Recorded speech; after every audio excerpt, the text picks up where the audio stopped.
Dependence on the powerful, which is the condition of security, stands opposed to independence from the powerful, which is the condition of freedom.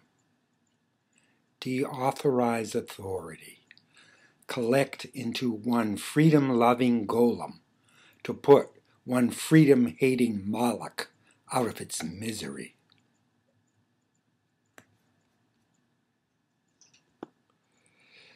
We aim to build a world where, to quote Marx, the surplus labor of the mass has ceased to be the condition for the development of general wealth, just as the non-labor of the few has ceased to be the condition for the development of the general powers of the human mind. Unquote.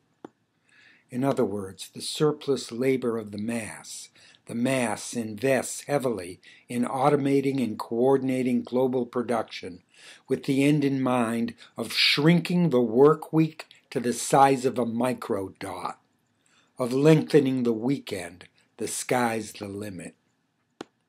What in the world is everyone going to do on their time off? What in the world do you think? Make the world their business. Run it in person instead of in effigy. Where necessity is the mother of revolution, economic or otherwise, the immediate results of the revolution, whether desirable or regrettable, are likewise deemed necessary and thereby appear authoritative. But where freedom is the mother of revolution, the immediate results of the revolution are by no means authoritative, but are to be freely altered in conformity to mother's wishes. I'm a handroid. I sell my hands for a living, but nothing above the wrist, otherwise I'd be a slave. I'm a Brainerd. I sell my head for a living, but nothing below the neck, otherwise I'd be a slave. Brainerd. Your hands, raised in defense of freedom, are not below your neck. Handroid. Your head, lowered in defense of freedom, is not above the wrist. Oh, hands and head, a heartbeat away. By means of wage labor, the middle class strikes a happy medium between slavery and freedom. If every tool, when summoned, or even of its own accord, could do the work that befits it, writes Aristotle in the 4th century B.C., just as the creations of Daedalus moved of themselves, or the tripods of Hephaestus went of their own accord to their sacred work, if the weavers' shuttles were to weave of themselves, then there would be no need either of apprentices for the master workers or slaves for the lords. Unquote. Well, currently the weavers' shuttles do weave of themselves, so ask yourself why there is still need of apprentices. 19th century German poet Ferdinand Philograth, in a letter to Karl Marx quoted by Franz Mehring in his biography Karl Marx, complains, "My nature, like the nature of any poet, needs freedom. The party is a cage, and it is easier to sing outside it, even for the party, than inside it. I was a poet of the proletariat and of the revolution before I became a member of the Communist League and of the editorial board of the Neue Rheinische Zeitung. In the future, too, I want to remain independent, to belong to myself alone, and to order my actions as I see fit." Unquote. The ecological view. Earth as home, as the place where we live. The capitalist economic view. Earth as where we work, as a job away from home, which is presumably located in heaven, although the directions to get there involve considerable underground travel. The Marxist view. Work at home, although the first people to apply Marxism got turned around and ended up living at the factory. Foreseeing what the next stage after capitalism would be, Marx writes in a crucial but difficult passage in the Grundrisse as follows. The worker is no longer the principal agent of the production process. He exists alongside it in this transformation. In this transformation, what appears as the mainstay of production and wealth is neither the immediate labor performed by the worker nor the time that he works, but the appropriation by man of his own general productive force, his understanding of nature and the mastery of it. In a word, the development of the social individual. That is, mankind is no longer split into workers and owners. Rather, mankind has gone into business for itself. And not only that, but thanks to its increased mastery of science, it has automated the business so that mankind doesn't have to work as much. Back to the quote. The theft of others' labor time upon which wealth depends today seems to be a miserable basis compared with this newly developed foundation that has been created by heavy industry itself. As soon as labor in its direct form, which creates surplus value, the basis of profit, has ceased to be the main source of wealth, because the surplus value already belongs to the workers since they own the business, then labor time ceases and must cease to be its standard of measurement. That is, the amount of labor saved by having a dollar instead of having to earn it is no longer a measure of the value of the dollar, since whatever you would have purchased with the dollar already belongs to you because you, along with everyone else, produced and own it. And thus, exchange value, which is determined by the market price of the labor invested in a product, must cease to be the measure of use value, which is the amount of labor saved by buying and using the product instead of making it yourself. But you've made it yourself by virtue of being an equal partner in the ownership of everything produced by society, by the society you belong to. That is, you are an equal partner in the ownership of the economy. The surplus labor of the masses has ceased to be a condition for the development of wealth in general, in the same way that the non-labor of the few has ceased to be a condition for the development of the general powers of the human mind. Production based on exchange value therefore falls apart because mankind owns the product of its own labor, and the immediate process of material production finds itself stripped of its impoverished antagonistic form, that is, of worker versus owner. Individuals are then in a position to develop freely. It is no longer a question of reducing the necessary labor time in order to create surplus labor, that is, of reducing the cost of labor in order to increase the potential profit, but of reducing the necessary labor of society to a minimum, just as a person in business tries to get the business to run by itself like a machine so that he or she can devote less time to the business. The counterpart of this reduction is that all members of society can develop their education in the arts, sciences, etc., thanks to the free time and means available to all." Unquote. One might comment at length here about how the contribution of science and technology, the automation of heavy industry, the integration of finance and commercial markets on a global scale create a momentum such that the abundance which results no longer need depend on the exploitation of wage labor, but instead, let me try to clarify what Marx means by the paradoxical phrase, social individual. Suppose each of 10 people can lift a maximum of 100 pounds. You would expect then that their combined effort would raise no more than 1,000 pounds off the ground. Wrong, says Marx. Experience shows that by coordinating their effort, they are able to heft 1,500 pounds. Hence, by working together, each of the 10 increases his or her lifting capacity by 50 pounds, from 100 to 150 pounds.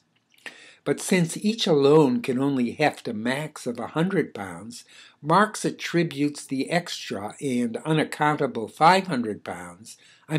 No one of the 10 people can justifiably claim to own it. It belongs equally to the group. Its ownership is collective.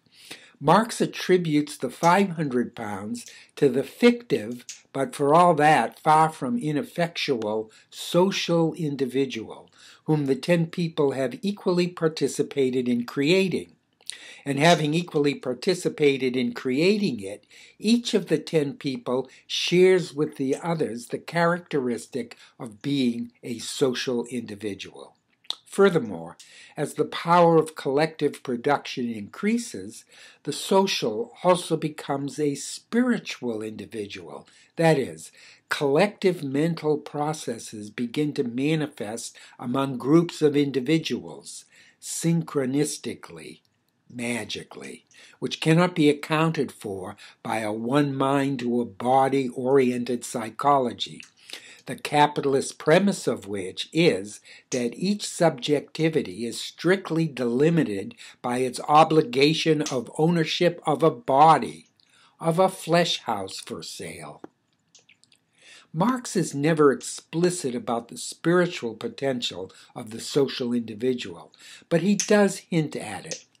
12 masons working together on a house, contends Marx, makes more progress than the same number working successively, because a body of men working in concert has hands and eyes both before and behind, and is to a certain degree omnipresent.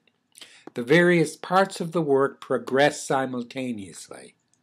And again, part of its surplus labor belongs to the higher community, which ultimately appears as a person. And finally, language itself is just as much the product of a community as, in another respect, it is the existence of the community. It is, as it were, the communal being speaking for itself. Now, you may say that Marx here is merely being poetic, but let me remind you that poetry is by nature prophetic, even in the mouth of one who barely grasps the implications for the future of what he or she utters. Furthermore, Marx writes, when the laborer cooperates systematically with others, he strips off the fetters of his individuality and develops the capabilities of his species. And by fetters of his individuality, Marx means the proprietary, defensive, narrow-minded, selfish, ungracious, illiberal, uncooperative, mistrustful, cold-hearted, arrogant, snobbish, hierarchical, aggressive, greedy, pushy, trashy, bourgeois tendencies, which obstruct the full development of the individual. But let's return to the social individual. Suppose further that as the result of the application of science to industry, each of the 10 people previously mentioned operates a crane, and each crane has a lifting capacity of 10,000 pounds. 10 cranes, then, hoisting in conjunction, can raise max 100,000 pounds, 150,000 pounds. Marx would predict that they can raise 200,000 pounds, or twice the capacity of each. Hence, by hoisting together, the productive capacity of each crane doubles, whereas the capacity of each individual, applying mere brute strength, increases only by 1/2. Conclusion. the rate of increase of productive powers itself increases with every increase in productive power. Correspondingly, the total work time of society, where free time and not limitless profit is the goal, decreases with every increase in productive power until the entire workforce is set free to build a world in the image of free time instead of borrowed time from the time banks of capital. But to return to capitalism, there also, the greater the increase in the power of production, that is, the more units of product produced in the same period of time, the less time required to produce each unit. But since labor adds value to the product and ultimately forms the basis of profit, the less labor required to produce each unit, the cheaper the unit is, and hence the lower the rate of profit. The capitalist compensates for the lower rate of profit by increasing the overall number of units. But by doing so, people have to work longer hours, with the result that the time saved by increasing the power of production is sacrificed in order to enhance the profit. The fact remains, however, that the less time required to produce the product, the more disposable time is available to labor, if it will only seize the day from the grasp of capital. And seize it by force it must, since capital owns the day and won't surrender it without a fight. Capital salts the day away in order to preserve it overnight in the form of commodities so that it can sell it a little stale the following day on sale. The word sale is cognate with salt and originally means to sell in small pieces like salt. But the workforce will want to consume the day fresh from the sun because it requires quality time for self-development through world development and world development through self-development. Hence, the sooner it satisfies its material needs, the cheap cost of the material product having become a measure of time saved instead of time saved being a measure under capitalism of increased profit, the sooner it frees itself to be free in the production of the ultimate product of human effort, production of freedom for the sake of freedom, where art for the sake of art will be seen in retrospect as a primitive precursor of freedom for the sake of freedom. In other words, when time dominates money instead of vice versa, we'll measure our worth by how we invested our time instead of our money. A nation is truly rich, notes Marx in Grundrisse, when instead of working 12 hours, it works only 6. Wealth is not command over surplus labor time, that is, the time which under capitalism generates profit, but disposable time, beyond that used in immediate production for each individual and for the whole of society. If we suppose communal production, communal, that is, cooperative, as distinct from competitive capitalist production, the determination of time remains, of course, essential. The less time society requires in order to produce wheat, cattle, etc., the more time it gains for other forms of production, material or intellectual. As with a single individual, the universality of its development, its enjoyment, and its activity depends on saving time. In the final analysis, all forms of economics can be reduced to an economics of time. Likewise, society must divide up its time purposefully in order to achieve a production suited to its general needs, just as the individual has to divide his time in order to acquire in suitable proportions the knowledge he needs or to fulfill the various requirements of his activity. Karl Marx. People invented God to account for their origin, as if arising for no reason, neither good nor bad, furnished more freedom for speculation than people could handle. They traded their freedom to act on their own behalf, or it was wrested from them, for the comforting but deadening routine of responding to command. They traded an open-ended but pliable mystery without which the They traded an open-ended but pliable mystery without which the unbiased observer of life is swept under the rug of ideological conformity, for order, which proved to be a restraining order against the freedom they had wished to preserve. They traded, I wonder, for this is the way we do it here.